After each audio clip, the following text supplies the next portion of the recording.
Welcome back, everybody. This is episode 25. It might actually be episode 26 because I messed up in something. You can look back at the podcast to see it, but I digress. This is a good episode. We're going to talk about Washougal, some of the gate stuff, some of the Deegan comments, and definitely Loretta Lynn. And I've got a special guest. He is the two-stroke legend. Yes, he is the OG, the SOB for the 250 class, which is actually the 450 class, but he's riding a 250. So we've got Matt Burkeen, and his link is in the description. So before this video even starts, make sure you go subscribe to him. He's got some really good content. He even does some analysis. He shows some of the awesome lines that riders are doing, and he needs the support. So actually, we all need the support, but how are you doing, Matt? I'm great. I'm happy to be joining you guys. Just ready to talk some moto. How about y'all? Heck yeah. And then obviously we've got the mad scientist, Coach Robb Beams, who is a genius when it comes to nutrition and psychology. I love speaking with him. I've got some stuff on my channel and look forward to, we've got some other stuff. Him and I went over the moon through analytics, which is something that he provides. And then we've got Cooksey, the guy that is the #1 shit starter on the internet these days. Love him or hate him. How are you guys doing? Hold on, Johnny. Hold on. Before we get into it, I got to go back to Matt. I have a little Matt story. Back when I was doing the show with Kenny Watson, when Unadilla, I forget who it was, went off the finish line and pumped their fist, and Matt was right behind him getting lapped and just chugged his fist like, you just won the national. That was one of the coolest things. And it was funny because Watson's like, who was that dude? Let's get him on the show. Like, that was legendary, bro. Hell yeah. Thank you. I honestly, I don't really know how I had like the presence of mind to do that in the moment, but at High Point, my first round that year, I finished like right behind Sexton, and I watched the TV back and I was like, shoot, like I should have revved it or done something cool. So then at Dilla, I saw him coming up behind me, and I actually like wicked it up a little bit the last half a lap to try to like time it. And I was just like, I got to do something, like now's the time. And I mean, my result was horrible. So I was kind of just, I don't know, having fun with it, really. You stole the spotlight. Good on you. You won the day on that one, though. So, yeah. Yeah. And then Johnny, go ahead, Matt. Sexton, and he was actually really cool about it. Like I talked to him the next weekend and he thought it was funny. So it was cool. He didn't think I was like trying to steal his shine or anything. I was just kind of being a clown. No, it was awesome. It was awesome. And then Johnny, we had talked off air, and you told me that maybe you didn't like how I went about my Mathis video today. And I said, save it for the show. So this is purely authentic. We haven't talked about this yet, guys. And Hopper disagrees with the way I went about calling Mathis out. So what are your thoughts, Hopper? You totally put me on the spot. Johnny on the spot is what we call. If I try to deflect, have to say, Matt, your results aren't horrible, dude. You need to just compare yourself to your past. And when you compare yourself to others, it's literally the theft of joy. And you are at a severe disadvantage on that two-stroke to factory equipment, especially 450s. So, dude, that's why we want to have you on this channel, because you're a superstar in our opinion. And no, Cooksey, like, I agree with you. I think what Deegan said is nothing wrong. I mean, you need to create a little bit of drama, and look at how much everybody has talked about this, which is great, right? He, love him or hate him, he is great for the sport because he's got a spotlight on him. And I didn't see anything wrong. I mean, when the race was going on, you and Rob, we were all texting about it. Like, can you believe what he just said? Like, that's awesome. You know, that he's a young kid that is representing his country, you know, and as an American, I freaking love this country over any other country. Hence why I'm a big believer in some of the crypto stuff, is because we believe a lot of, you know, freedom of speech, etc. But I thought you maybe going about it saying like he's a fat slob, that sort of thing. I felt like your point was just a little bit. Let me go back to my lawyer. Looking at him, is he fat? Be honest. You're in a courtroom. Yeah, under the law. He's overweight. Now, does he dress with his clothes all over the place, and does he look a bit like a slob? Man, dude, you're pretty good at this lawyer I'm just saying, stuff. I'm just calling what I see. That is your definition of a slob. I mean, there could be other stuff. Anyway, my point is, I just thought that your point was degraded just a little bit by having some digs at him. Like, you had a very valid point, and I agree with your point. I just, I feel like I will say this, Johnny, you're kind of right. And I could have gone about it politically correct, but you know me, that's not me. I've thought about that lately, and I've kind of done some deep dive. I'm just going to be who I am. And when somebody's that big of a piece of crap, and you guys know the stuff that he has done to me behind the scenes with the back channeling that's cost me a job, and with Osborne, all that shit, Mathis has always got his fingers on that. And for that, and meanwhile, he's going riding with me and pretending like he's being my friend. So the guy's a piece of crap, and I wasn't laying out to get him. But if you're gonna go after my country like that, fuck that, man. No. I went a little bit where I will agree with you. I think in one of my posts, I called him lazy. That's inaccurate, because he does put out a lot of content. He's not necessarily lazy. So I will take that back. I apologize for calling him lazy, but I will not take the fat slob, or that he's a liberal, or that he's a woke piece of crap. Cooksey, dude, he's done stuff to me too, indirectly and directly, right? We had our big get together, and you know, that's why I refused to go onto his show, is because I didn't want to be positioned on the bottom totem pole when, you know, you've got a group of people that have the high road. You know, it's a losing battle, right? If I'm going to get into a ring with somebody, it's going to be even. Or if anything, ideally, you have a little bit of the high ground here, you know? Johnny, he's got the biggest platform in motocross. How does he not have high ground on me?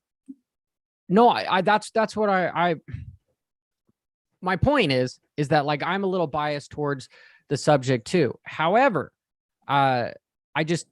if as friends here, you know, I know you're working on yourself as far as not trying to be as negative. I thought just some of the starting the conversation, it showed the animosity that you had towards him, not just towards this singular subject. And yeah, probably true.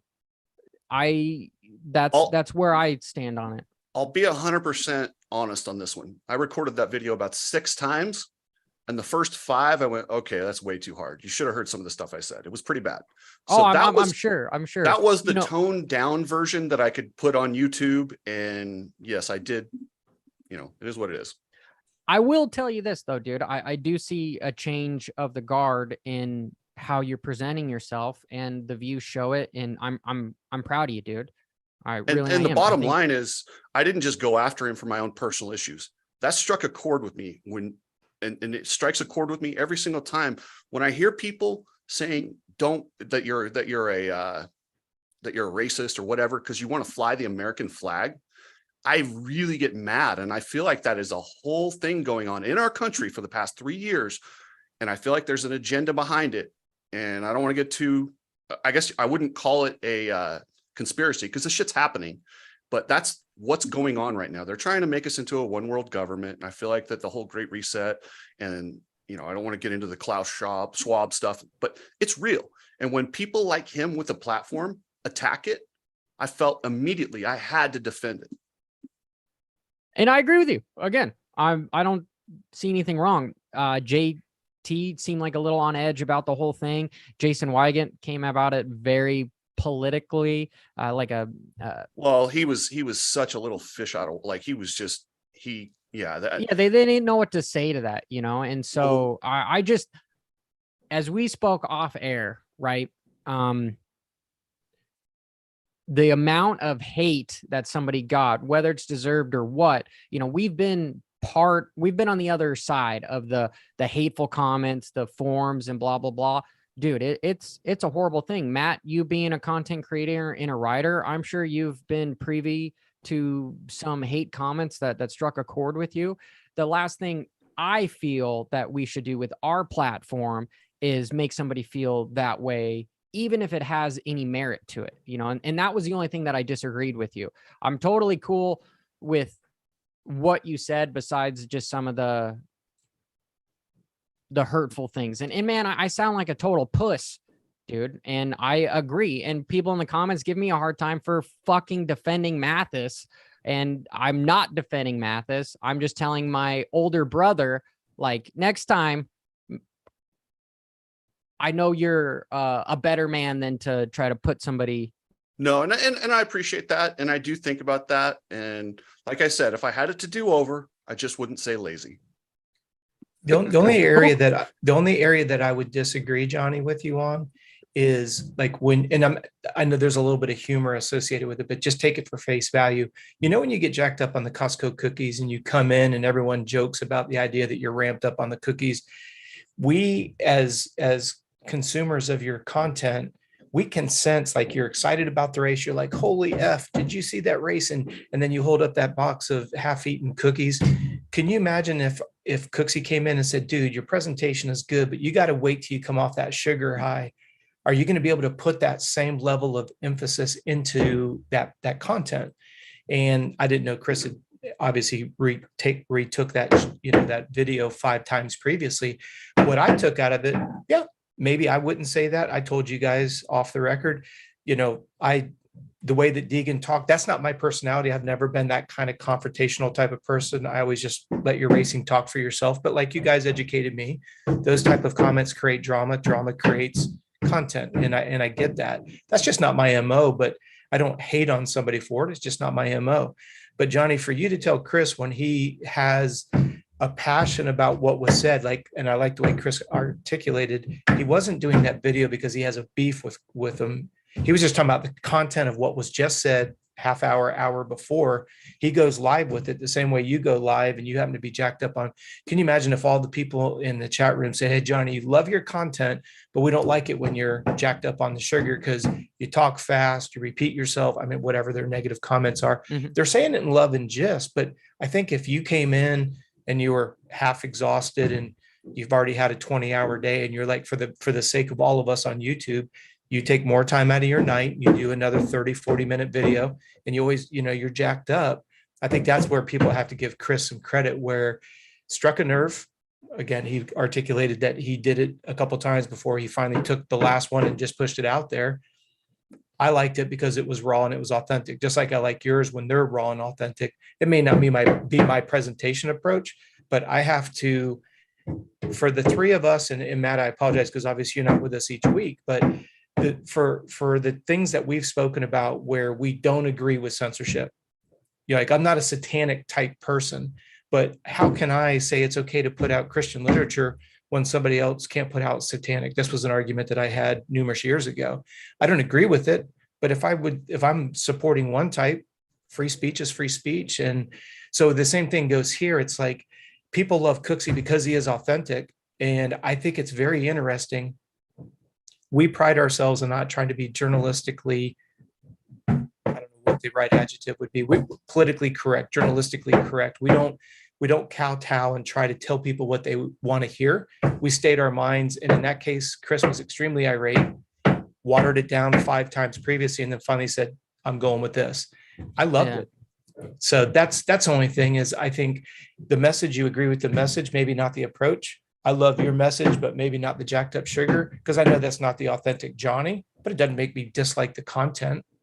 And that's the only thing. Cooksey, okay, Matt, I know you're in this whole thing. You're like, what the fuck are we talking about here? Dude, I love you as a brother and I respect you. And yes, dude, that's what makes you authentic and what people want to do. And the internet world, it's fucking crazy because truthfully, the clickbait and all the stuff, you will never hold people's attention if we were,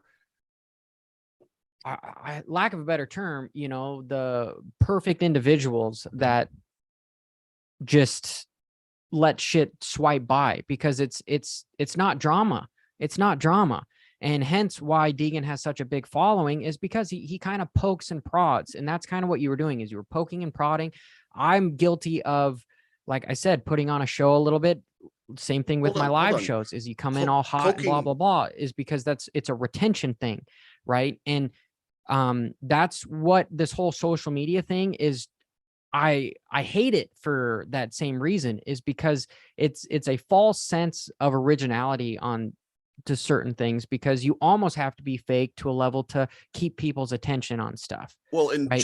Johnny, what you said there struck a nerve with me a little bit. That poking Chris, pull your microphone in. Pull your microphone in. How's that? There you go. Okay. So poking and prodding, that kind of strikes a nerve with me, because that That means that I'm searching for a reaction. I'm not searching for a reaction. I'm maybe in the clickbait that I want. Once I finish the video and do all that, yeah, of course I do that on my little thumbnail because you have to. But when it comes to the actual video, I don't poke and prod. I give you my opinion. Sometimes it pisses people off. Sometimes I have to apologize about it. But I'm giving you what I think. And when I had this big introspection where I was like, I'm going to be more positive, blah, blah, blah, I had to really take a look. Okay, am I going to be more positive? Or how do I, and I'm settled with, I'm going to win or lose or die on this thing the way I want to do it. And I'm going to put my authentic opinion out there. And if that gets me blacklisted and ran out of the sport and my channel dies, so be it. But I'm doing it my way. Yeah. And how much is your channel dying going, you're doing it your way? It's growing exponentially. It's growing as fast as it's ever grown. Well, and you made a comment on your Instagram account when somebody tried to throw you under the bus that you piggyback on, I'm paraphrasing what he said, that you piggyback on other media outlets. And then you went in and said, hey, you were the first one to talk about Deegan going to Yamaha and Sexton going to KTM, and you've been validated for each one of those. I think we need to add one new dynamic. Johnny, you said this at the beginning of this whole conversation, the idea that our followers, our subscribers, thank you for everybody who's in the chat room. Thank you for carving time out of your day to be with us every week. We love it. But I think there's a paradigm shift here, because how many times, we've talked about it off the record, how many times do we get DMs from people that say, I can't believe that so-and-so is still saying that Sexton's not going to KTM. And if that doesn't validate that they're on payroll, they have to be PC and all that goes with it. And I think that's a reason why people are gravitating towards our platform is we would never say anything that we haven't made sure vetted it out to make sure that it's accurate. We would never say something that we don't believe or are passionate about, but we don't do it in a PC way, not because we're trying to be vicious or go after, we're not trying to be visceral in any shape, form, or size. We're just being ourselves. We love to bench race. We share what we know. And what I like about it is when people will hit me up and go, I can't believe that you guys have mentioned since February that Sexton's going to KTM. And there's a couple online magazines and websites I go to that still say there's a chance that Sexton's going to KTM. Because what it does is those that are playing the politically correct platform. And Coach, when you stop talking, just mute your deal, just because we can hear some of the roofers in the background. Okay. But I didn't mean to. No, thank here. you. But just the bottom line is, at the end of the day, it's frustrating because people can read right through the fact that the other commentators are saying things that are based inside that little four walls of being PC, which makes them look foolish, which I think is what's causing their numbers to go down and ours to go up, not in an arrogant, boastful way, but like I say, the numbers don't lie. And here, I want Matt's take on this too, because, Cooksey, and it's all just about experience, right? Experiences kind of dictates where you're headed, and that kind of creates your views on stuff. We had different conversations when it came to COVID and blah, blah, blah during all that stuff because of what personally happened to you, so it's okay to disagree. And I don't mean to be throwing you on the spot on that stuff. I just, as your friend, I figured, hey, this is the road that you are trying to, you've been more positive on it. And I felt like, that was. Johnny, I get it. I appreciate that. And I'm always listening. And I don't think for 1 second, I don't take it to heart. I listen to what you say. I listen to what other people say. I take that information, I digest it, and then I make my educated decision. And that's how I do it. I don't let anyone tell me all in or all out. This is right. This is wrong.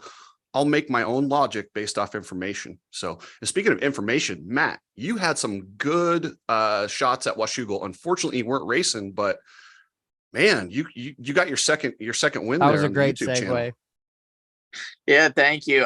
Luckily I had my girlfriend with me there too, so she helped. We kind of split up the track. The first motos, I took the bottom half. Second motos, I took the top, and she did the opposite. And we kind of had fun just filming it. The Deegan video, like, we didn't really plan that. It was just he went 1-1, and we had a lot of footage, so that kind of worked out nicely. But I've really been trying to kind of make use of the platform that I've spent so much time building at the Nationals. Like, even if I don't qualify, I've just been trying to make something out of it, because last year I had one race where I didn't qualify, and I literally just like moped around and was depressed all day and butthurt, and that just didn't get me anywhere. So now like, not qualifying has really, really sucked. And now I'm 3 in a row DNQ. So unfortunately, I'm starting to get a little bit more used to it, which really sucks to say, but I've just really been trying to make a point to make something out of the day. That's why we'll go and film and just do whatever we can, just because, I mean, any content that I can put out, even if it's not about me, even if we get a couple subscribers out of it, you know, however many views it gets, I feel like anything I can do on YouTube is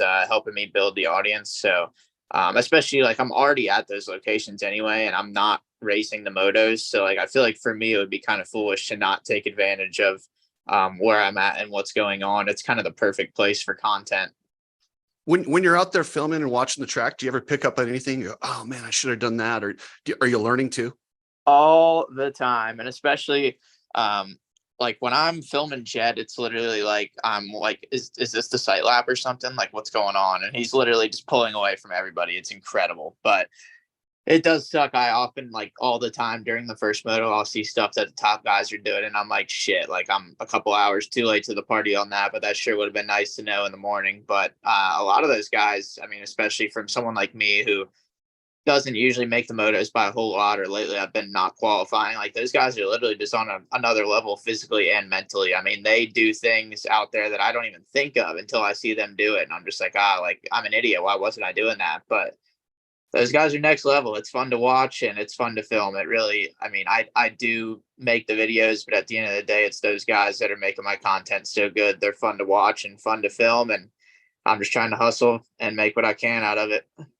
So when I would go to the bigger races, not very many, but you go ride the track, but then when you go walk it, you ever find yourself going something that you just hit that was huge? You go, dang, that is pretty big. And it kind of like takes you back.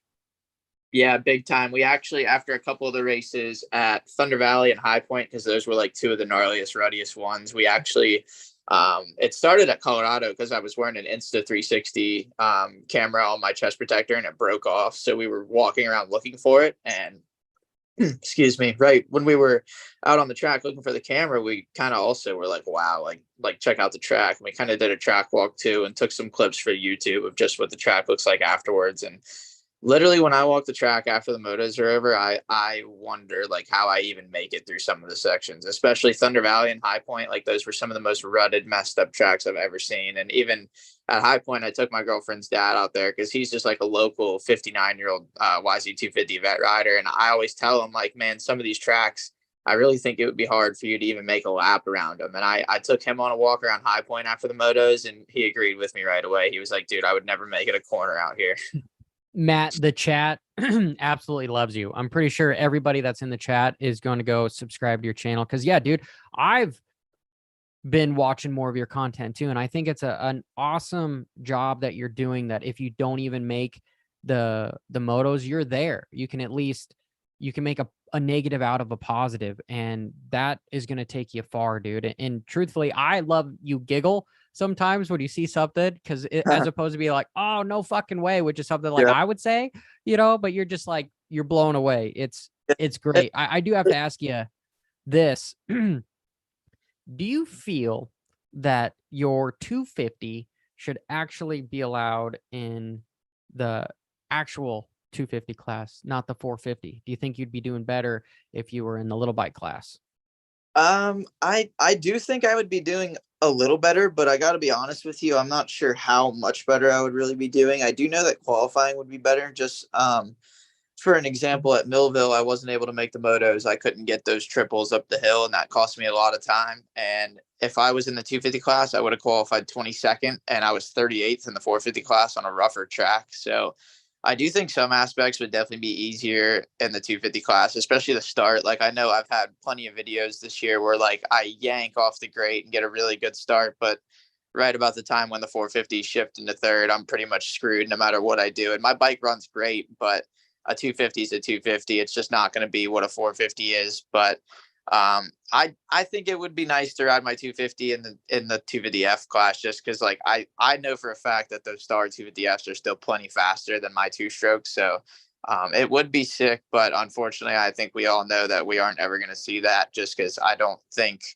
the manufacturers that don't make two strokes are really into that idea. So I kind of doubt we'll ever see that. So it's a little bit of a bummer, but at the same time, it helps me kind of continue like the underdog story, which I mean, obviously I want to do as good as I can, but just with like getting support and my content and everything, like it is kind of I guess like a David versus Goliath type story where I'm just on my little 2-stroke going against 450s. I do know people like that, and maybe they wouldn't like it as much if I was like the big dog on a 252 stroke against 250Fs. But either way, regardless of what the rules are, I just love to race. So whatever I can race on my bike, that's what I'm going to do. Hey, Matt, you should hit up the AMA and ask them. Yeah. Do you know anyone over there? No, I actually am not very familiar with the organization. Smart move. It's an inside joke. If you guys get it, great. I won't expose it, but I'll make it awkward right here. I got a question for you, Matt. So looking at these gnarly tracks and seeing we've seen quite a few Achilles injuries. Austin Koba just had one, Tomac, Freezy. Have you looked into those ankle saver pegs? I think that they're going to become standard. What do you think? So I actually haven't looked into them myself, but actually a good buddy of mine, Justin Rodbell, he was another one where he did his Achilles in, I think, like around Thanksgiving. He did it in Supercross, kind of like how Eli did. He just was on his toes in a rhythm section and went into a deep pocket and just blew the Achilles out. So it is kind of crazy that this injury is like, it's kind of like a new wave right now. It feels like. I haven't looked into the ankle savers myself, but I did see that Rodbell has them, and they look like they're a really good concept for like if you do have an Achilles injury. I just know for how I ride and like how I've been taught to ride, being on my toes and being able to drop my ankles, I know those things kind of make that hard. But when you have a blown out Achilles like that, it's definitely kind of a lifesaver, I would say. I actually love them. I started wearing them when I was in arena cross, and they work great, especially if you're going through like deep ruts or something and you did drop your heel. It didn't feel like you get your legs ripped off of it. So I'm a big believer in them, but what do I know? I'm an old guy that wasn't near as fast as you, Matt. Let's put it that way. I don't even know how much I know at this point. I'm 0 for 3 on qualifying for now. Stop it, dude. I wonder if I have any credibility. No, you have all the dude. I don't think people understand how hard it is to qualify for a national, especially right now when you got all these guys coming out with trying to get their SMX points. And then with the bounty, the 2-stroke bounty they had out there, dude, that was a stacked field. To get in that 40 was hard. Yeah. Definitely. Have you ever been invited to press day too, Matt?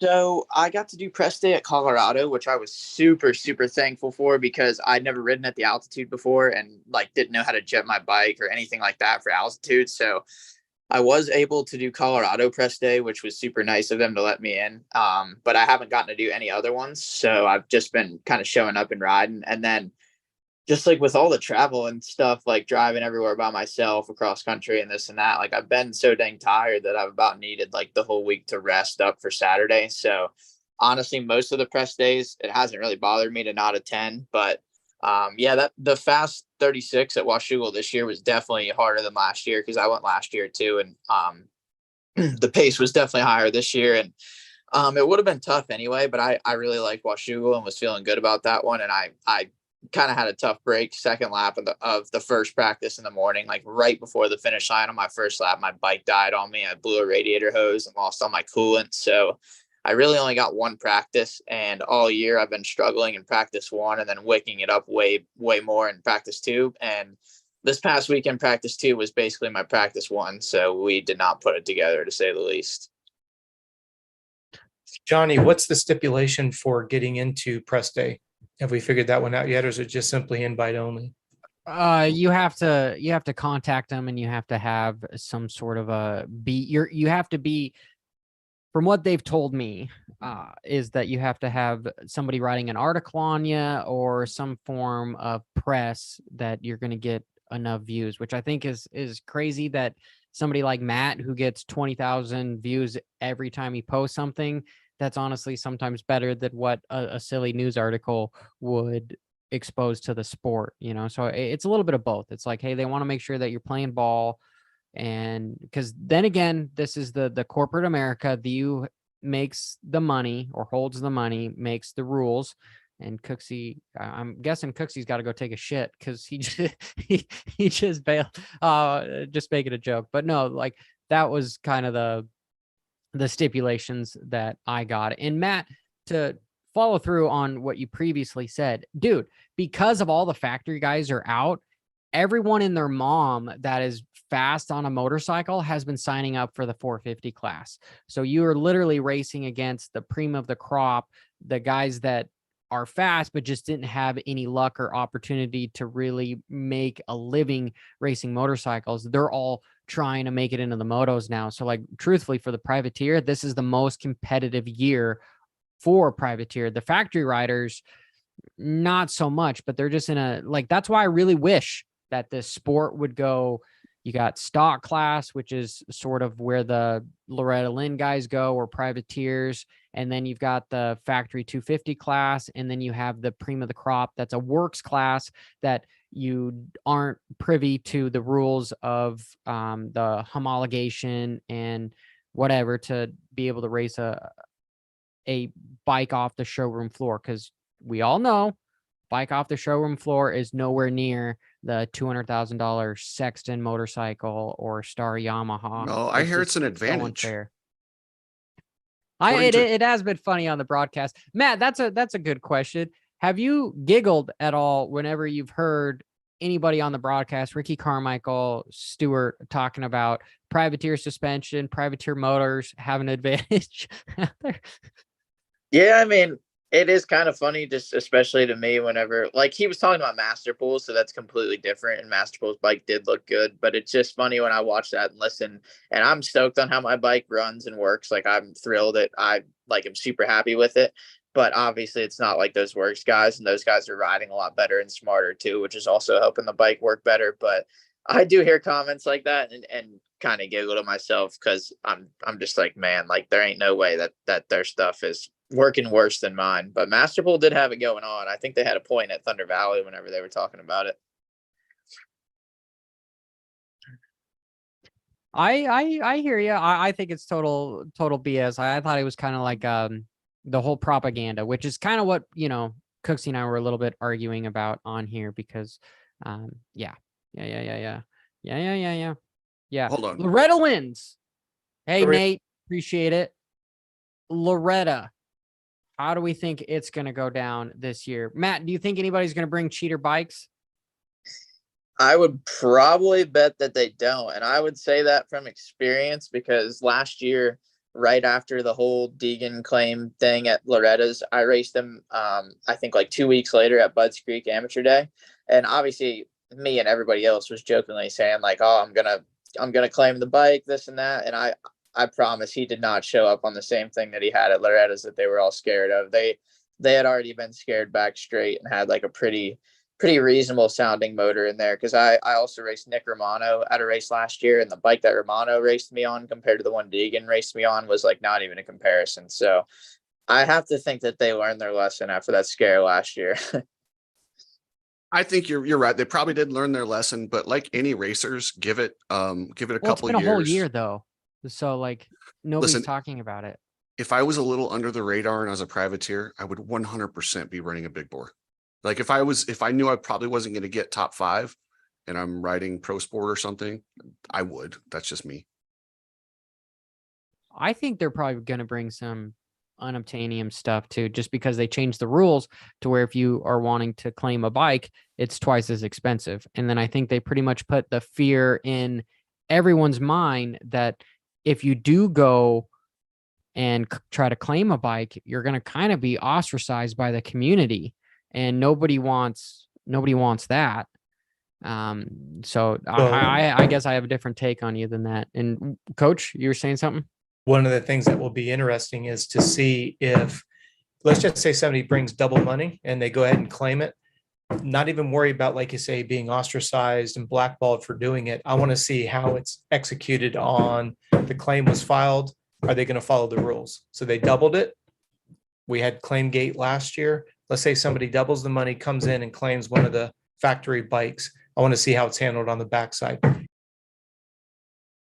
Not only have the rules changed on the front side, and like Matt's saying, they probably a slight adjustment to what they're bringing to the races, but what kind of adjustments has the process and the system made to, if it does happen, is it going to be less of a black eye on people getting pulled into a room, nobody really knowing the truth, 5 different opinions on what was said or done? I think that was just as damaging to the sport as, there's three sides to all stories. And this one had, this is the rule, this was the claim, and this way it was executed. And all three ended up being a mess. So I'd be very curious to see what the process and procedures look like if somebody goes in and does it again this year, because there's still going to be factory teams there. Shout out to Brennan Schofield. What a badass. That kid stood up and took the shit. So I think he's racing. I know again. he's injured right now because he's bummer. been doing the Canadian Nationals, and he's.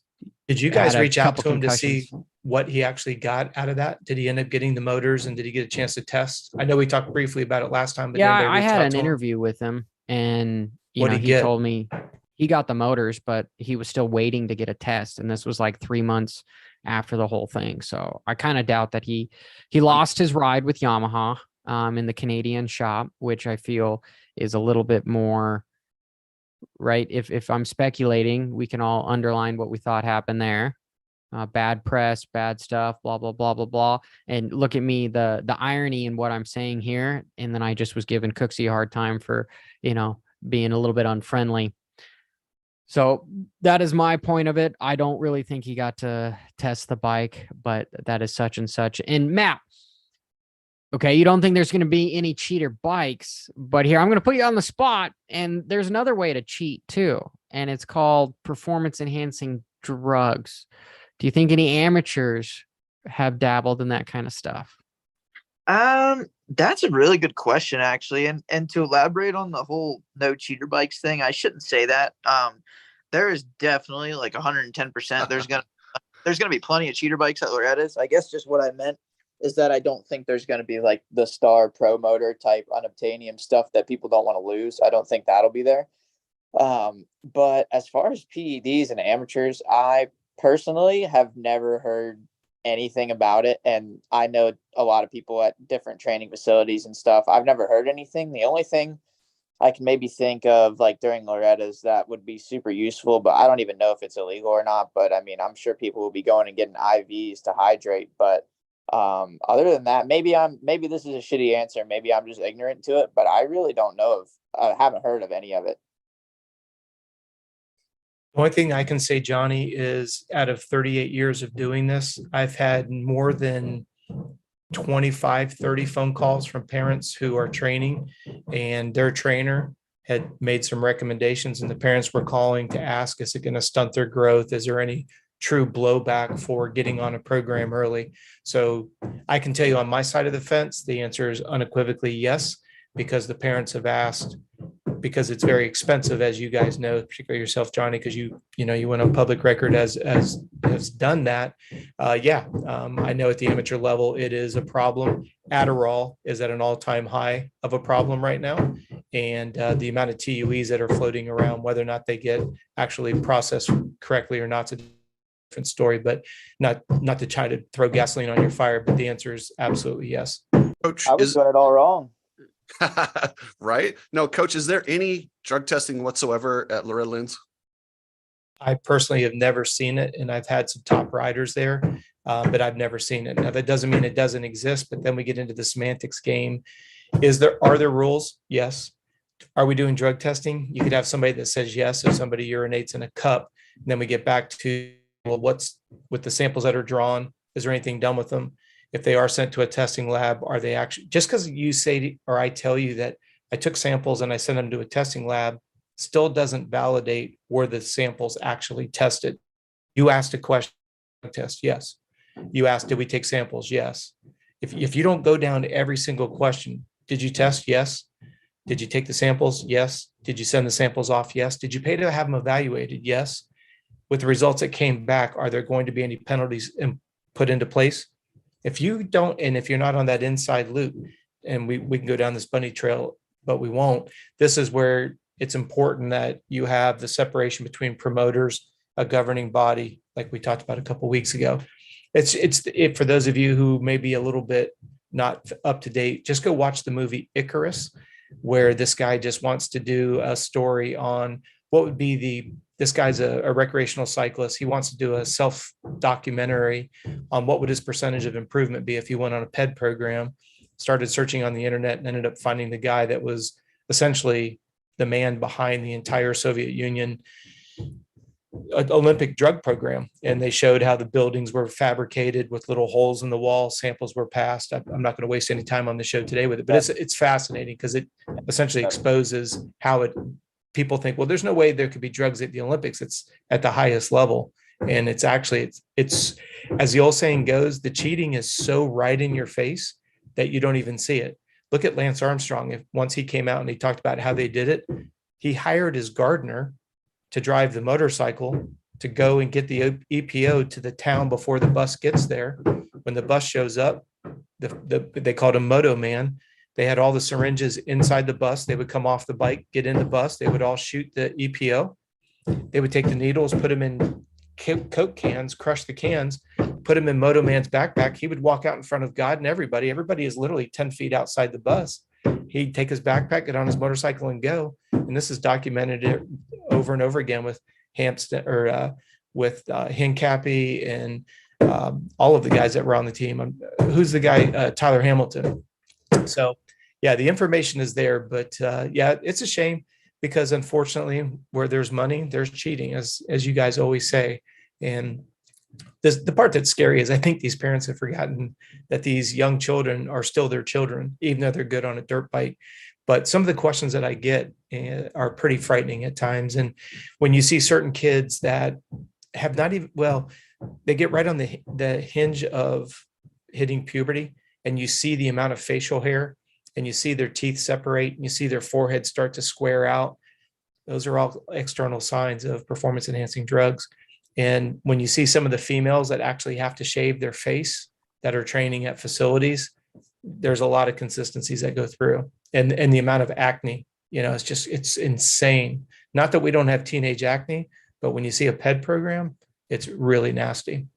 So, Coach, I've been waiting for Vindigo to get his tour taken away because I'm like, was kind of thinking that he was definitely thinking stuff. But anyway, hold on one second, Coach. So I've got a lot of questions about EPO. I got hit up by multiple people after Washougal questioning specific riders. Are there any physical characteristics that you could look for, like EPO or like testosterone? You talked about the stuff. You can usually spot somebody who's using the juice, but with EPO, are there any physical characteristics that change on the body? You'll see zero characteristics, but what we do look for is incremental improvements. So myself being a physiologist, what I always look at when somebody questions somebody's performance is go back and look at the historical data. So if you look at professional cycling, like Chris Froome as a junior is what we call it in the cycling world, had no success. He has a very, very wealthy family, and all of a sudden he gets put on one of the biggest teams that has one of the biggest budgets, that had an extensive background with a particular doctor. And he gets on that team, and next thing you know, he's battling for the Tour de France championship and won it a couple of times. So what we say is if the incremental improvements seem too good to be true, then you have to call a spade a spade. And so if there's going to be a physical like you say, a physical indicator, like when you're taking certain drugs, your head will, you take HGH, you start to look like Frankenstein. You'll start to see the teeth separate. What you'll see with EPO is somebody who used to be on struggle bus all of a sudden isn't struggling anymore. And then instead of beating somebody by a half a second to 2 seconds a lap, now you're putting 5, 6, 7 seconds a lap. And then again, you look and at it's somebody, sustainable. It's sustainable. And look at how good Matt is. And if you put Matt on EPO, the average percentage of improvement is anywhere between 13 and 23% improvement in 6 weeks. So Matt is all like, I'm a little too late, but if you guys see me top 15 next year, yeah. Well, and it's like $800 to $2,000 a month for a supply of EPO. So it's like your yearly purse from the event. Exactly. Yeah. But you always have to go off of incremental improvement. And you see it in the amateur ranks. You'll see guys that are like maybe 10 through 15. And then literally within like 6 months, they just go straight to the top. And then, like you said, they're able to stay there. So then you get into the whole discussion. Well, if everybody's doing it, is it the best of the best? Well, it's like cycling. There's no way that I could get on my bicycle at 20 years old and take EPO and go out and win the Tour de France. You got to still put in the sweat equity. You still have to do all the work and all that goes with it. But yes, the percentage of improvement on EPO is ridiculous. So when you see one person that stands out just heads and shoulders above everybody else, and you look at the depth of the field, and you go and you look at just the maybe 6 months before, maybe a year, back to 18 months, if the incremental improvements seem too big, you have to, through deductive reasoning, realize there's no special motor, there's no special suspension, there's no special workout, a heart rate ladder, a negative split, threshold, all the work that everybody does it. It's just whether or not it's under the direct supervision. But when someone says, oh, well, that incremental improvement is because of technological advances, that's silly. I mean, because you're looking at somebody who's starting to carve 8, 10, 12 seconds into somebody who a year ago they weren't. Now, again, in motorsports, like you guys talked about it, I enjoyed the conversation that you guys had with the suspension. Johnny, you just put it up earlier today, where you guys were talking about, and Chris had that mental epiphany where when Christian Craig went over to the Husky, all of a sudden the suspension wasn't working right. And now whoops become a nemesis for Craig, where before that was his double-edged sword. Sure, suspension, chassis, bike setup is definitely going to play a role. But when you keep most variables constant, when the incremental improvement is just too large, given the amount of time, this is why I think it's funny. And I'm probably going to blow people out on this, but I'll own it. I think it's amazing that people are so silly that they'll use social media to post all their muscular gains. And then when you timestamp all of those, and then you look at the mathematics, the most muscle you can put on the body in a given day is 1 ounce. That's 22 pounds a year. So when someone's boasting that they put 17 pounds of muscle on because they've had a great off season, you pretty much just called yourself out, because it's physiologically not possible. Well, and back to the question, because the chat has been saying two things. They've been saying they love your new roof, coach.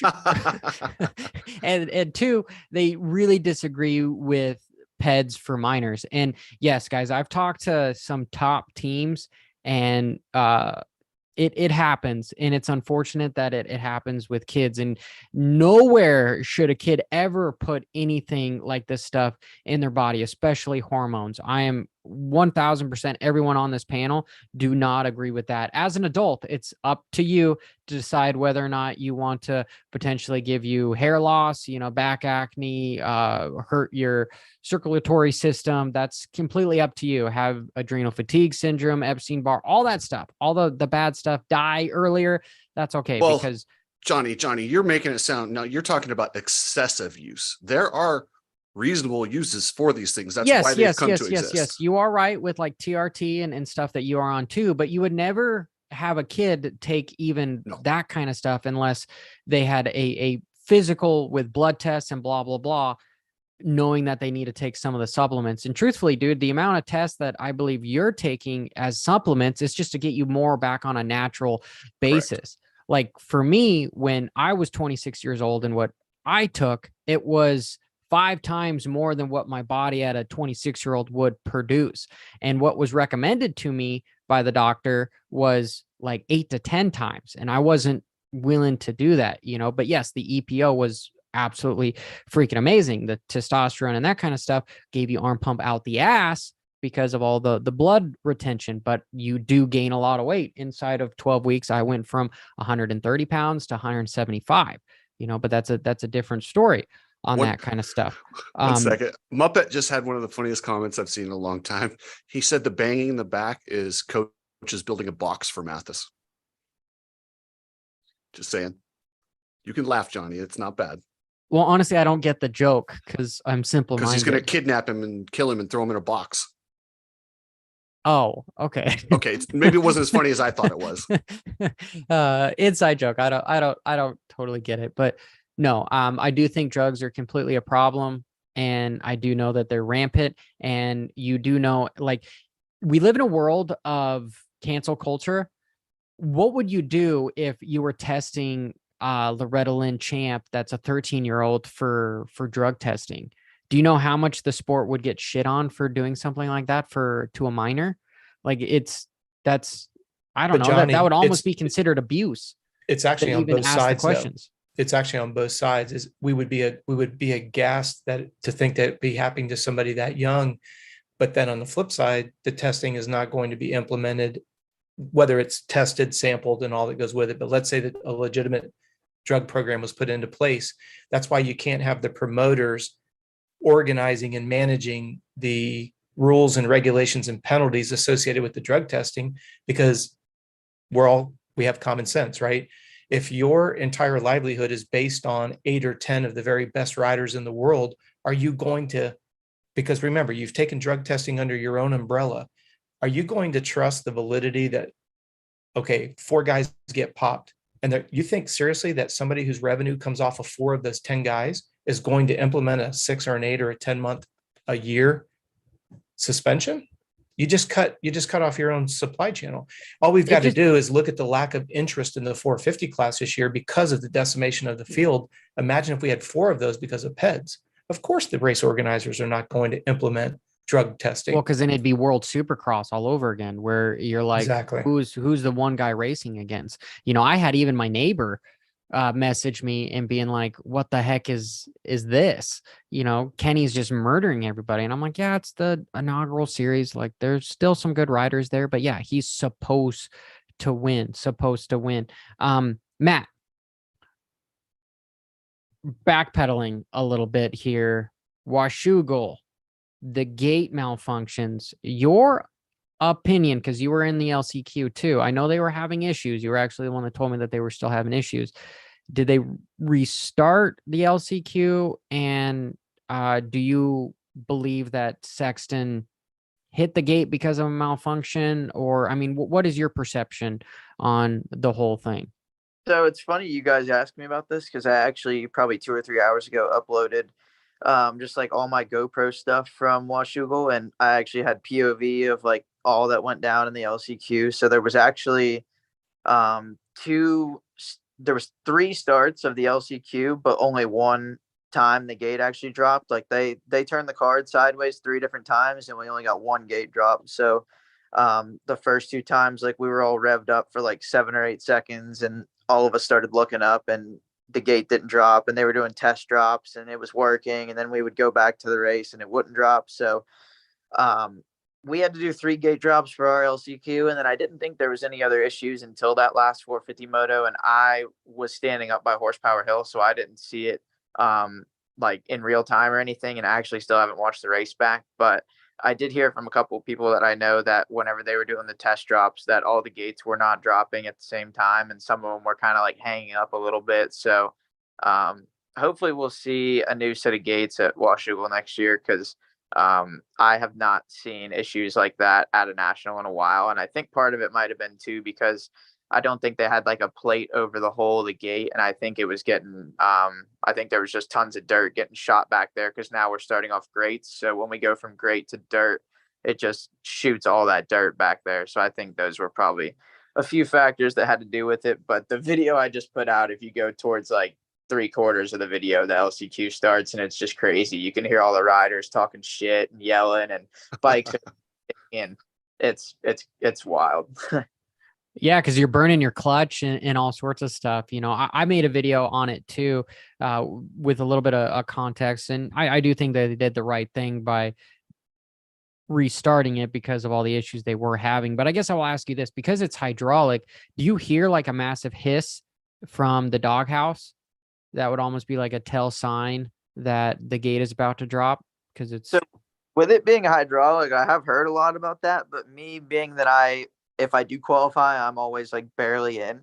I have never had the privilege of starting very close to the doghouse at a track like that. So I really don't know personally, but I've heard quite a few people say that you can hear it if you're that close. So I don't know, maybe since they were so close to the doghouse, maybe one of them heard it and went a little early.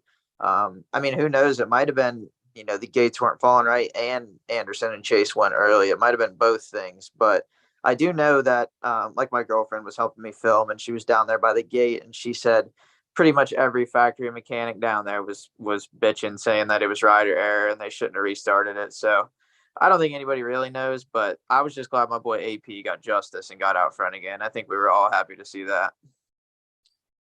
Hell yeah, that's a good take on it. And Johnny, I watched your video, and I don't think the gate malfunctioned.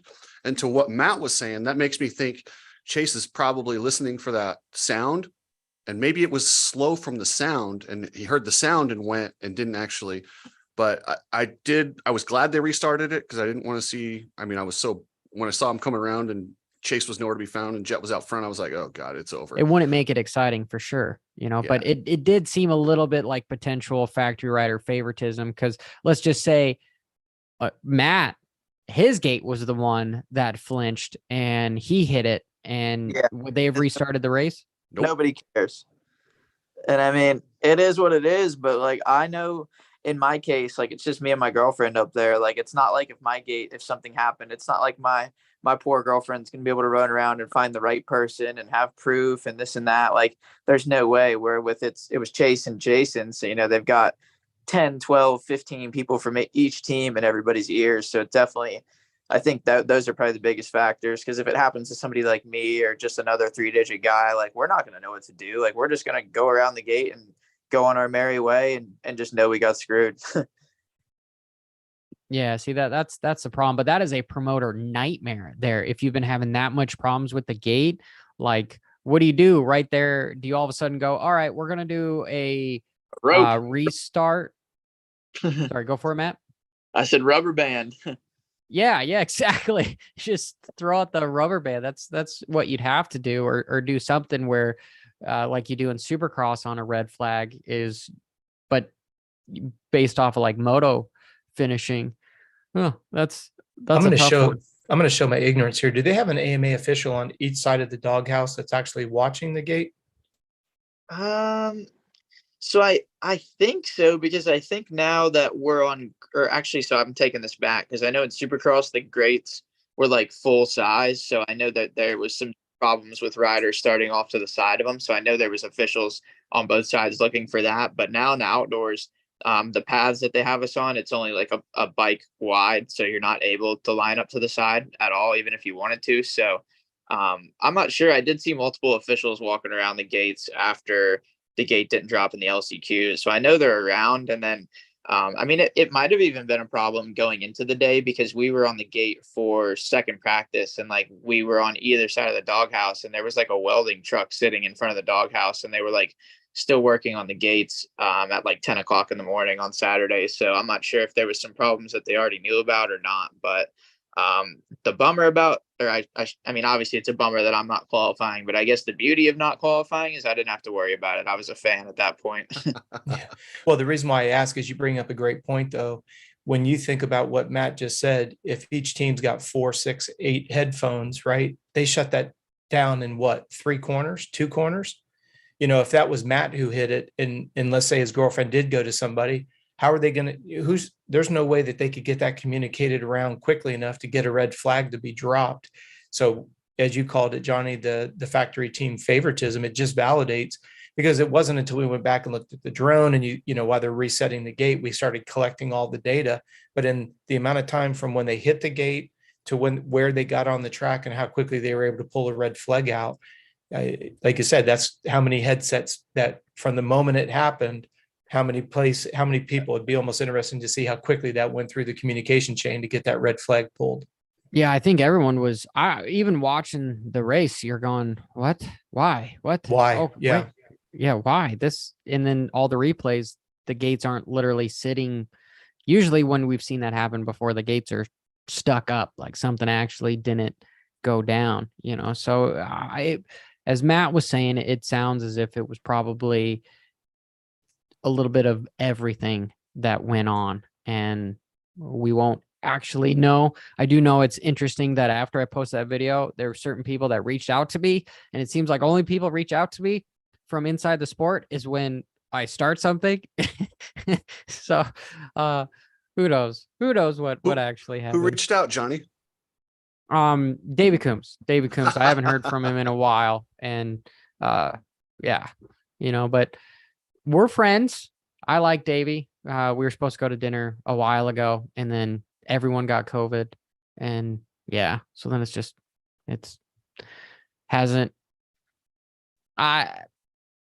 being live here, I've got nothing negative to say about him. So I think, as somebody that has grown the sport and capitalism, you reap the benefits of what you build. So that's my opinion on it. And I know you guys may have different opinion, which is totally okay. But again, experience is what shapes your reality, right? It's a little bit of Absolutely. perception. Yeah, absolutely. Yeah, I'll leave it alone. I don't want to steer the whole, hijack the conversation if I start going off on it. I'm No, gonna turn my steering wheel as well. We'll Yeah, just I move. don't- We'll we're just good. move on. So what, going back to Loretta's real quick, have you heard of anybody that's at the top of the food chain that got hurt for this week? I haven't heard. Right now, it sounds like everybody's coming in healthy, which is going to make for some really good racing, because you're going to see quite the graduating class. I know we're going to talk more about it next week, but I think you're going to see some really good heavy hitters next week. I haven't heard anything. Yeah, I haven't heard of anybody getting hurt at all. Matt, I don't know how plugged in you are, amateurs. Have you heard of anybody getting hurt?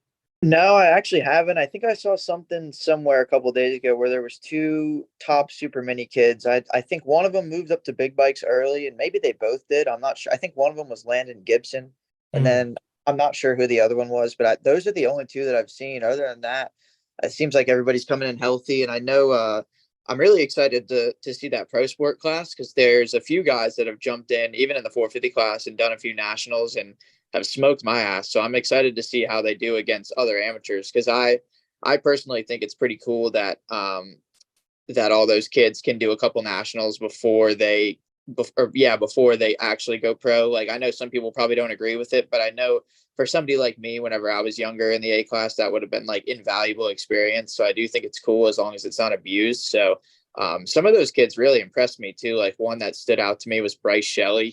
I think he got like 11th at Redbud or something like that. And even a year and a half ago or so, I raced him just at south of the border, and I beat him almost every moto we were in. And a year later, he is just smoking me. So that was super impressive to see. And I think the future is bright. So it's going to be fun to watch. I know that B class is going to be really good too. Cochran just came off of winning that combine against all the A riders and a Canadian champ. So, like I said, future's bright. It's going to be fun. The battles are going to be good. It's going to be hot, maybe some rain, and the track's going to be rough. You guys know the deal.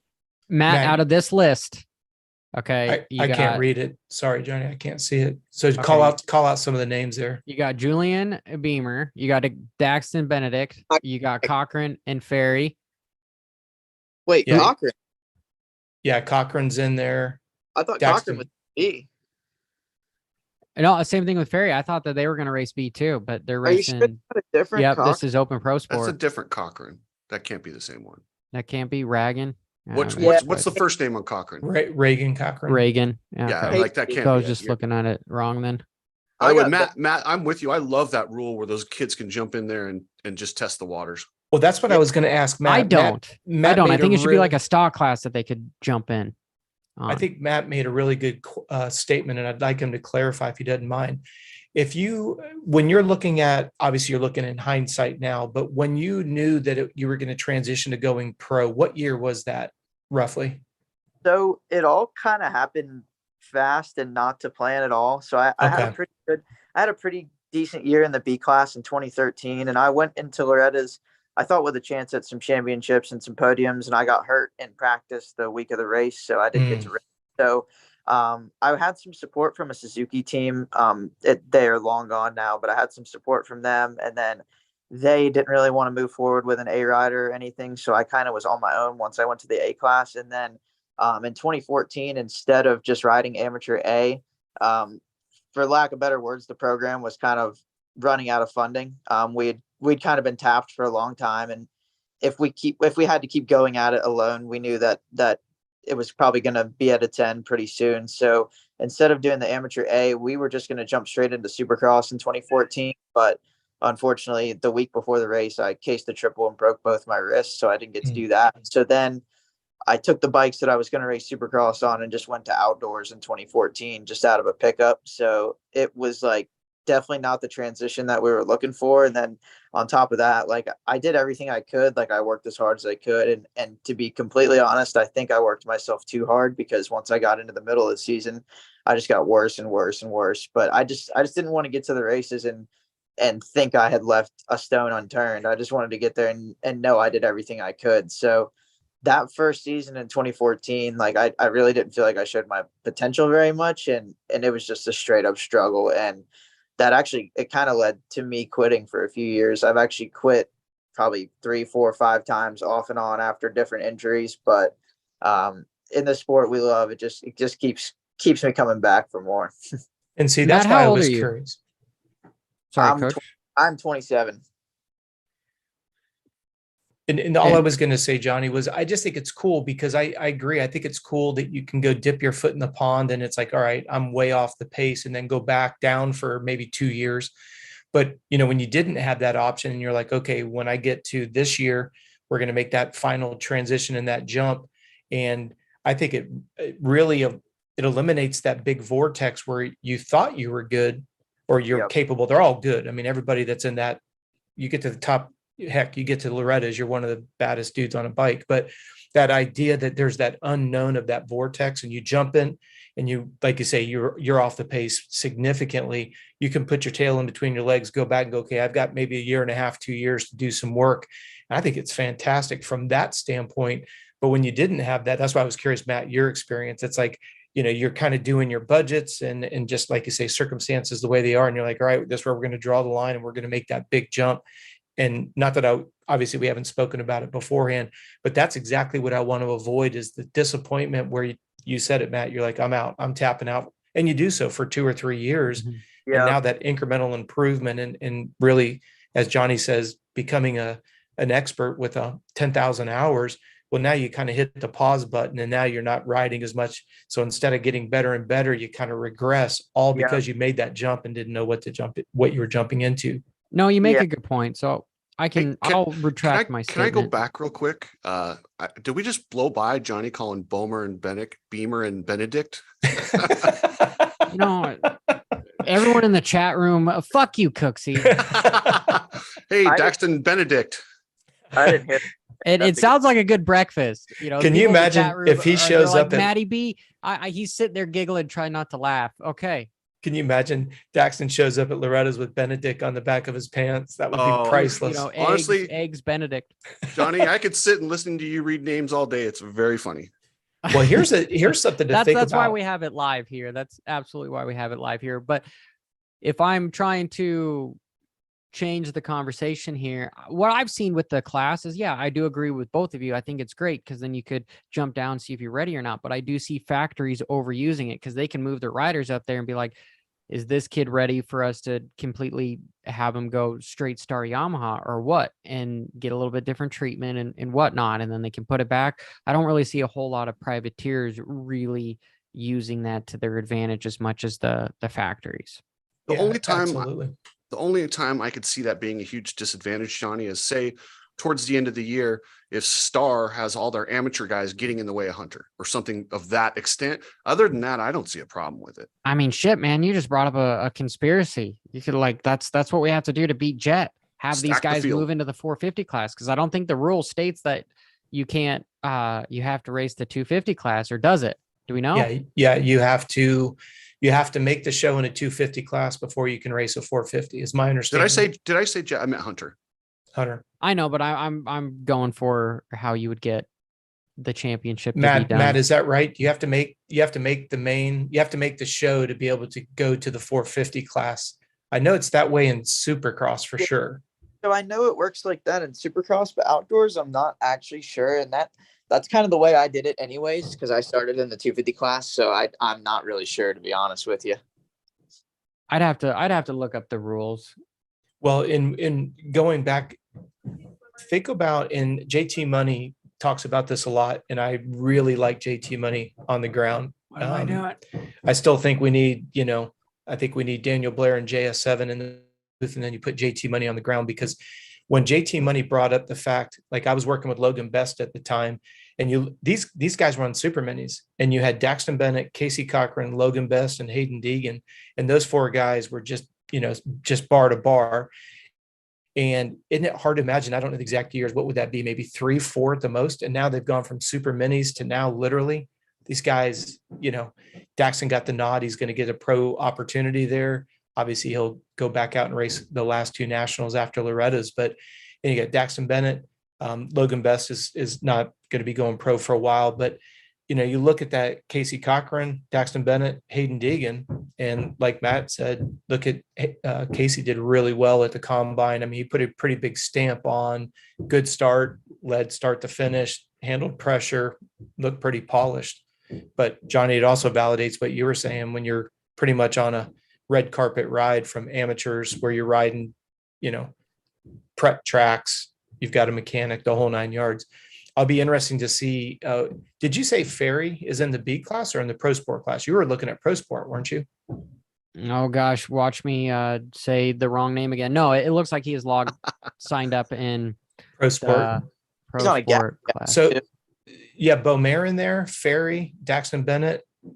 Who are some of the other big hitters in there? Shelley. Yeah. Matty Jorgensen also should be a really good one. Yeah, that's Chris's guy I'm trying to there. look up the rules. That's my guy too. Yeah. Well, and I go ahead. Excuse Sorry. me. I'm sorry, Matt. Go ahead. Another one I didn't know much about, but he did a couple nationals and had some good results. A kid named Lux Turner. He rode like a fill-in ride for AEO. I think he's racing Loretta's, and he had a few top 20s in the 250 class. So I don't know anything about him, but he's got to be pretty good. You guys have been to Loretta's enough, and you know what kind of a presence Team Green has had there. Who's their? Is it Seth Dennis? Is that their Cowie guy for this year? Drew Adams, maybe. Drew Adams. Excuse me. Yeah, Drew Adams. Got Christian Janik also, and then there's one more. I'm trying to think of it. I think Collup is riding for him, isn't he? Or is he not pro sport? I'm not sure. I might even be thinking of B riders also. There's Yeah, one more. I'm with you, Maddie. On those, I get confused. BA, what are they anymore? I just watched the combine at Redbud, and it was all one class. So I'm just thinking about all the kids I saw there. Yeah. You know Well, what, Coach? Go ahead, brother. I would like to see a rule like at the combines and futures. If you get a top 5 or podium and you're a B, you get bumped to A. Yeah. I mean, they put so much weight, if you look at the way it's marketed and presented as if it has a lot of weight, I agree with you. You go ahead and you commit to that. I would like to see the combine be no factory riders are allowed and let it literally be an opportunity to debut the up and coming kids that are not on factory bikes and they're all racing bar to bar. When you look at, because the combine is invite only, right? So that's kind of silly. And the idea that they position it that they're trying to make the combine an opportunity to debut the next up and coming. Well, if you've got a factory ride and you have been since you're on 65s, that's been illustrated for the last 5 years. I think it's kind of a silly concept. Because I found it.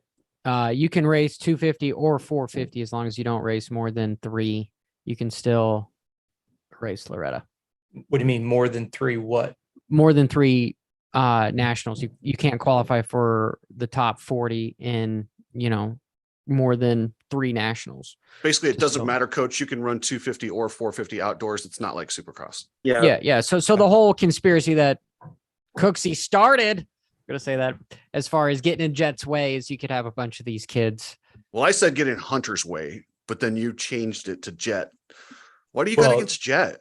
Why do you hate him? I don't see. I should want him to go perfect because you're going to owe me some money from it. It's true. No, here's something that is interesting. Who do you think is most in the 250 class? Who do you think is the most thankful for this 2-week break? I know it's kind of a loaded question, but Hunter. 100%. Because if he's up there shaking the top 5 with ribs that are obliterated, and we know he's got some other things that are bothering him that they're not going public with, and that's fine. We're not privy to that type of information.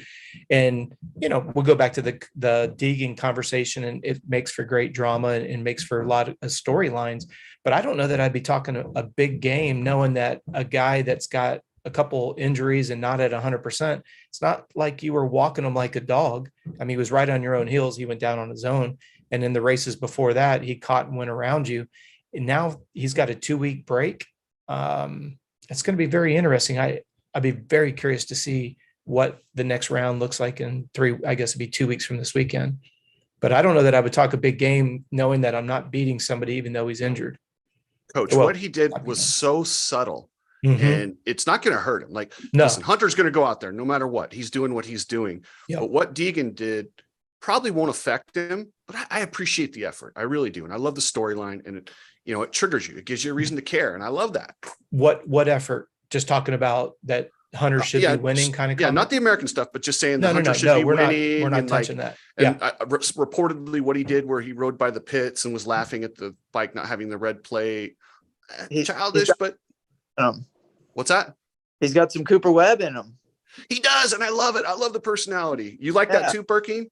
Yeah, and that's what I even grew up with Coop like as a young kid, like 5 years old. I used to go in Coop's motorhome with him and his dad, me and my dad, to races. And Coop has literally been that kind of dude, that kind of kid since we were that young. And I don't know Deegan very well, but I have a feeling it's probably kind of the same way with him. Like some people are just born like that and are really good like that. And I even think, back then how Coop would mess with me, I think his dad would damn near encourage it. So like it definitely has paid off because now he can mess with anybody, like except for Tomac. I think even he knows that he can't mess with Tomac, but I definitely see some parallels with Coop and Deegan, just with the kind of the mindset and how they like to mess with people and just the stuff they say. Like they really don't care. Well, that's like the whole J-Law stuff too. You beat me to it, Johnny. That's what I was going to say. Can you imagine Deegan climbs over the front of the gate, walks over and just gets right in number plate and just sits and looks and starts talking smack and just starts the whole like J-Law all over again to what he was doing to Dunge. Well, I'll tell you what, Coach, it flies if you can win. If you don't, you look like an ass. So that's his gamble to make. And yeah, I love it. I love that he's willing to put his balls out there and say, and just put the pressure on. Yeah. Well, like you say, it isn't bragging if you can back it up, right? I mean, that's always been the mantra that we lived and died by. So, and yeah, there's some conversations going on that is that Brian stirring the stink pot and all that goes with it. And as we all say, who cares? It doesn't matter where the catalyst for it is. It's working. We're talking about it. And I do think though, that if you were behind the scenes and it gets to Hunter, all I can imagine is, how Hunter's got that little smirk. He'd be like, okay, dude, it's such water off the back. It's no big deal for Hunter. Well, but I mean, so dude, that's how you make money nowadays is what I'm saying is like, this is a really funny example, but Kim Kardashian, she hired people to literally like silly string or paintball her wedding. And everyone just ate it up. And that was a fake wedding because she actually had a wedding later that had no paparazzi or anybody there. But this was all built on a show.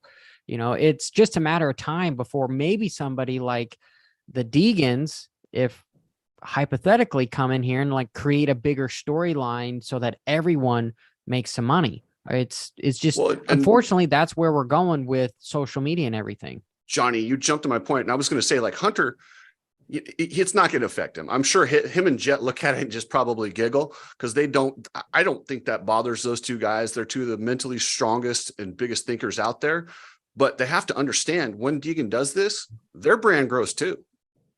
Yeah. Even Jordan Smith, I'm sure he gained quite a bit of followers just from having that interaction with him, right? Even though he had the short end of the stick.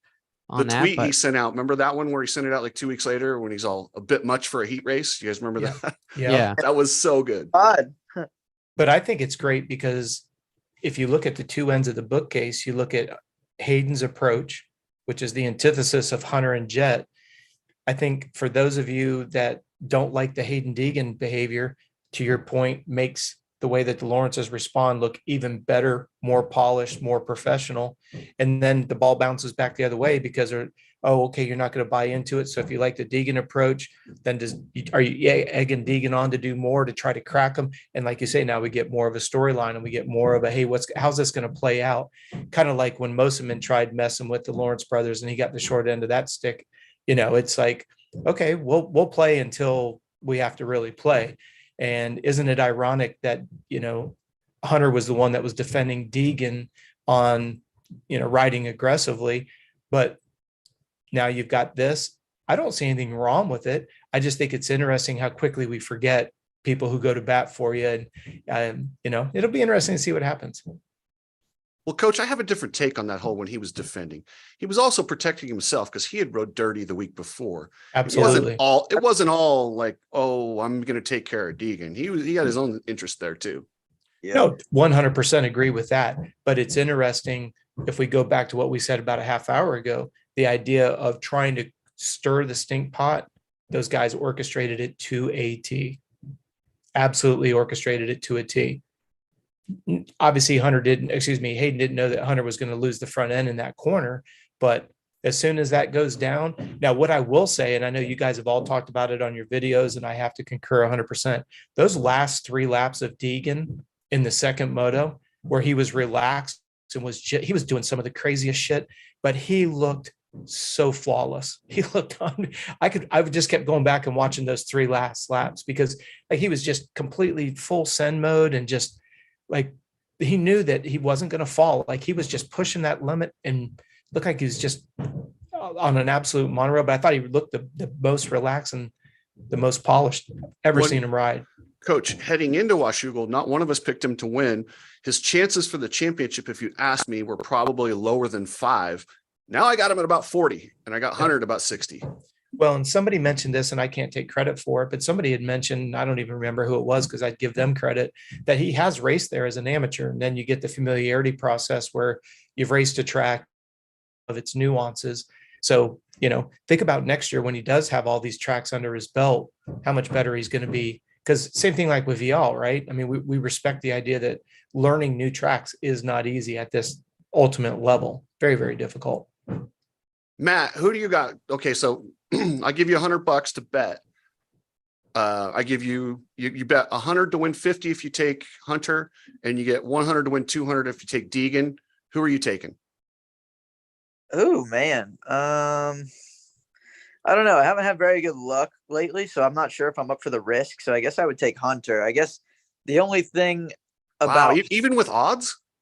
I don't know. I'm not very good with odds. I struggled with math whenever I was younger. Okay, never mind. You're trying to get him to gamble here? I'm just throwing it out Even there. if it was a 1 to 1,000 ratio. I think Hunter's got it barring disaster, but the only thing I'll say about that is Deegan having the star bike. That's the best bike in the class, and he has been up front pretty much every single start. And Hunter's starts haven't been bad, but like they haven't been perfect, hence why he got caught up in that Redbud crash. So that's kind of the only thing that I would think could keep Hunter from winning the title. And then if you think about it too, one of the races coming up is Budds Creek, and it's got that super tight hairpin 180 turn off the start, and there's usually a lot of pileups right there. So if he can get out of the 2 starts at Budds Creek, I think he'll probably be good. But the other thing that's working for Deegan is, besides Unadilla this weekend, which I don't believe he's rode yet, he has definitely rode Budds Creek and Ironman, so he's going to 2 tracks he should be pretty good at. And either way, it should be good. You never know, maybe those 2 will start messing with each other, and Justin Cooper's not too far back as well. We really can't sleep on him either, because a couple moto wins from Jay Coop and a couple bad motos from Hunter and Hayden, and he's right in it. We like your take. Loved Matt. it. We like your take. And I think we know Cooksey is, you're saying Deegan's going to win? No, I'm saying it's 60% Hunter and 40% Hayden. I didn't think Hayden had a chance until that. And seeing that, he just changed. He's absolutely right in this. But I mean, Hunter's still the guy. I mean, he's won more straight up. Hayden only won 1 straight up. So, and by the way, Douglas Eckhart, piss off. Sorry, I had to shout out that knucklehead. I don't care if you don't like me. Well, and one of the things that we have to joke about here is when we talked about the raffle for the bike in the van, I was surprised how many comments were down there saying, "Oh, this is illegal. You better get it with it." I'm like, "Oh my gosh, people! It's a YouTube show. We're trying to help somebody raise some money to go racing." And a few wingnuts just went off the deep end about, "Oh my gosh, it's gambling and lottery, and you better get this filed." And you just created a bunch of, I was like, my gosh. So Matt, you probably wouldn't have picked up on that, but the whole idea about not being good on gambling and Johnny saying, "Oh, you're making them gamble," is kind of the behind the scenes joke on it. But yeah, it's definitely a tough odd. I said to you guys, and I'm not trying to take credit for it, but we've seen Hunter coming in this year. I mean, I know he's banged up right now, but a healthy Hunter is a jet beater. Just count on it. Okay, you're crazy, Coach, and I'll go on record. You got some we great all ideas. You're kinda really think smart, you're crazy and you're off your for rocker on that one. No, you get Matt, healthy on that. Hold on, we haven't heard Matt's opinion. Matt, Coach has this theory that next year Hunter is going to come in and beat Jet all the way around. At the end of the season, Hunter's a better 450 rider only because of his MXGP. Just to set the context, Matt, I'm not drunk here on the show. No, So I you're mean, just saying moto, I'm outdoor moto. Absolutely. Supercross. not Lord only knows supercross. outdoor. absolutely anything could happen, but just me personally, especially after these last 3 DNQs where I've gotten to run around and just watch what Jet does around the track. I don't even know if Jesus Christ could beat Jet right now. It is ridiculous what he's doing out there. No, I do agree. He's good, but let's not forget where he's learning everything from. You got You a know, point there. Mark No, Twain. he doesn't have a point. Mark doesn't Twain have a said, point. if you find yourself on the side of the majority, you should stop and reflect. So Coach is the only one that's not on the majority as far as Sometimes when you're going the other direction, you're just wrong, Johnny. yeah. But no, honestly, I'm gonna go with the underdog. I'm gonna say Deegan wins his first national championship in the next few races. I'm gonna say he beats Hunter.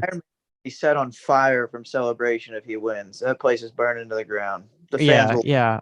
Every- I'm just gonna go with the underdog. As crazy as this sounds, I'm gonna go with the underdog here. But hey, Matt, I know I told you we were gonna keep the show short, but we always end up digressing like some mother effers. But that's what this shit show's all about. So Doesn't we bother me. appreciate. The guests are always so good, Johnny. That's what happens to us. Right? Yeah. Matt, you're always welcome to come back on the show. Everyone, make sure you go subscribe to him. He's got lots of good content. You can even see his LCQ as far as seeing how much all the privateers, everybody there were just hating how the gate was messing up. They were all cussing at everything. That will be an interesting video. So make sure you go check that out. But Matt, is there anything you want to say? Anybody you want to thank? Like what your plans for next year are? I mean, anything? I honestly, I don't have really any plans for next year. I actually, when I started doing this whole 2-stroke nationals thing last year, I didn't even really plan for it to continue into this year. I actually like to train kids around here. So I was hoping to just kind of get my name out there and try to have a better business for training kids. But everything kind of just took off a little bit, or actually I should say a lot better than I expected. And the support came around better than I expected as well. So that's kind of why I ended up doing it again this year. So next year, I honestly have no idea. I had a really rough winter and had a few injuries. So I'm kind of, I don't know if I'm there yet, but I'm definitely like starting to think about what's next. Like I always want to be a racer, but maybe just not full time how I'm doing it right now. But I don't know. I'll be honest. I think everything's super up in the air, but no matter what I'm doing, I want to stay around moto just because it's what I love and it's what makes me happy. And it's what I feel like I know by far the most about. So no matter what I'm doing, I'll be around the sport. And I appreciate you guys having me. Thank you. And appreciate everybody that has helped me build my audience to where it is. I never, ever would have imagined myself growing to what I have. It's been a really cool ride and I really do enjoy making the content. And I'm looking forward to doing a lot more and keeping you guys entertained. I appreciate it, y'all. Well, Good and job, Matt, buddy. let's not forget you throw your name in the hat every single time a factory rider gets hurt. You're up for a fill-in. Every time. We got my Adobe Photoshop on my phone is always on.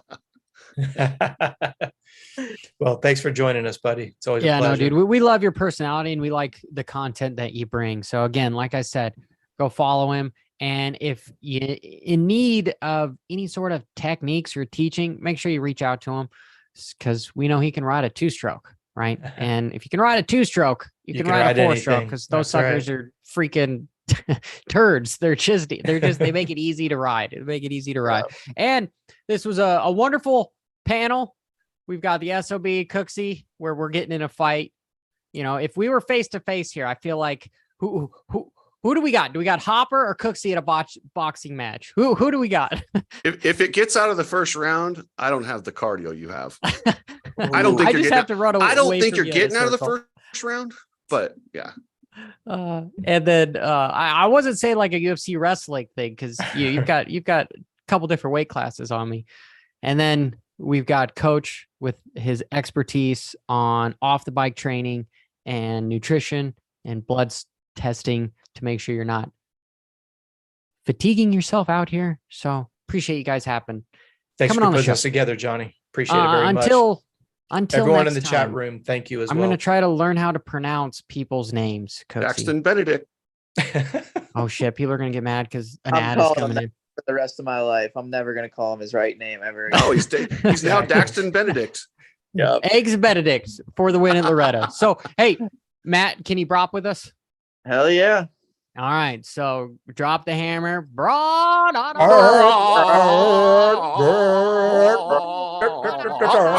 da, da. Everyone is saying you're gonna win, Cooksey. I disagree, right? What's with the whole Mark Twain? Find yourself outside of majority, stop and reflect. Chat room needs to stop and reflect. Sometimes there's a reason they all go that one direction. Just saying. Dun, dun, dun. Okay, so we have officially